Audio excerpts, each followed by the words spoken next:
మన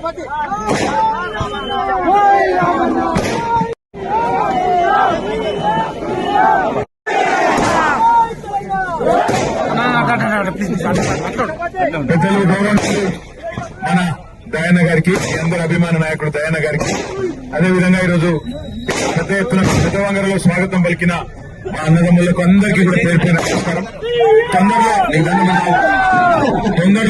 తొందరలో ఒక 4-5 రోజుల్లోనే దయాన్న టైం తీసుకొని జనగామలో మళ్ళా కలుసుకుందాం. ఇలా జర మహబాద్ ఇప్పటికే ఆలస్యమైంది, అందరూ ఎదురు చూస్తారు. మీరు కూడా దయచేసి రండి, అక్కడ అందరం కలిసి కూర్చుందాం అని చెప్పి దయాన్న చెప్పిండు. కాబట్టి తొందరలో మళ్ళా వచ్చి మొత్తం మీ అందరితో దినమంతా ఉండిపోతే దయచేసి అక్కడ మహబాద్ దగ్గర చూస్తున్నారు, ఏమనుకోవద్దు. మళ్ళీ ఒక్కసారి మీ అందరికీ పేరు పేరున ధన్యవాదాలు. ఇంత పెద్ద ఎత్తున స్వాగతం పలికినందుకు జై తెలంగాణ. తీసుకుంటామా